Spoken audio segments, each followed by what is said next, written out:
Welcome everyone to the Moisky News for April 30th, 2020. Today we're going to be doing a response to Prime Minister's questions, and following on from the format last week, we're going to do the same. Because the Parliament is remarkably quiet, there's not much banter, it's not very entertaining. Taking what was quite dull to a live setting would be a 5-minute video, so we'll just do this anyway. And to be honest, no one looks great, regardless. I should now warn you, the start, if you do decide to watch it, it is linked down below, had a lot of sucking. Yes, sucky suck suck suck. You're all welcome. The first question Keir Starmer asks is if Dominic Raab believes the figures on COVID-19 deaths, the UK's death rate, and how the science advisors have guided us with estimates are proof of failure, aka dreadful. My view on this is anything over 0 is dreadful, and he has, Starmer, boxed Raab in. And I wasn't expecting Dominic Raab to answer this question. But Dominic Raab did in fact answer the question. Now he did point out that we knew less about the virus back when a death estimate was given, because everyone was asking for an estimate in deaths. They were given numbers that didn't really make sense. So it is not fair to rail the advisors now. He does agree it is dreadful, but does not agree with international comparison, even though he relies heavily on SAGE, which is the Scientific Advisory Group for Emergencies, and every day, during press briefings, the UK government talks about it on a global level. And add to that during this very PMQs, he also kind of contradicts this, Dominic Raab that is, by using global numbers. For the second question, Keir Starmer asks about care in death homes, and why is it spreading so fast, COVID-19, that is, in the care sector. He also asks what was the fourth question from last week's PMQs, again now because he said he would. That question was, how many NHS workers and social care workers have died from coronavirus? Those numbers have since been released, but still are inaccurate. Dominic Raab's answer would be to give the figures, which is what he did, and agree that the issue in care and talks about SAGE having a 3-weekly review and addressing challenges like the issue of those going in and out of care homes, which is where things get a bit murky. He does though promise there's an overhauling in how PPE gets to the care homes, along with an expansion of the care sector workforce by 20,000. For the third question, Keir Starmer points out that Raab said the figures were falling on the Andrew Marr Show, which is a trashy political BBC show on Sunday mornings. But those are wrong.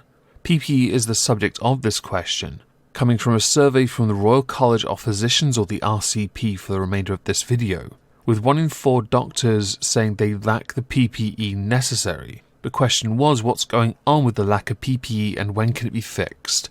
Dominic's answer was him pointing out a margin of error. Cop-out answer.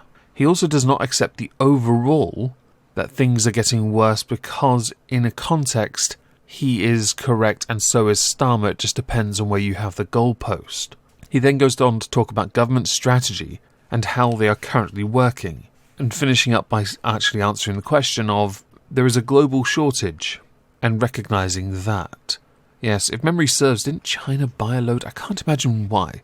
For the fourth question, Keir Starmer says something I actually find interesting, and that is he doesn't want to base anything in personal opinion, which is why when he originally asked question 3, he based it on the RCP. His fourth question centred around testing, because while capacity is currently at 73,000 with, by the way, if it wanted to hit its 100k target, it would have to be by the end of today, but only 29,000 tests a day are being done. Now the Prime Minister also wants to get the tests to 250,000 at some point, something which the Labour Party support. The question is the 250,000 a target, and when will they hit the target? Dominic Raab's answer was essentially to start off by begging for Senpai Starmer's approval. with him talking about how testing is up overall, that word resurfacing, with demand and eligibility criteria changing to increase testing, and finishing by talking about the transition phase, with the speaker finishing, because if you haven't noticed, this video is already longer than it should have been, telling them to speed up as they've taken forever. For question 5, Keir Starmer gives Dominic Raab a blowjob on social distancing. He does in fact support the lockdown and accepts a lack of a time frame, but he wants to ask for the sake of clarity, transparency and trust, and to support the government. When will the government publish an exit strategy? The answer being that Sage has advised against changes and won't be reviewing till early May, but Dominic Raab did say early March, because he's precious. For the final question, Keir Starmer believes there are risks that the United Kingdom is falling behind other countries that have published their exit strategies. Although it is worth noting now, we cannot compare ourselves to other countries, as they are affected and infected differently. So he asks if the government will work with the opposition on the question of what happens on the next stage, to which the answer is simply yes.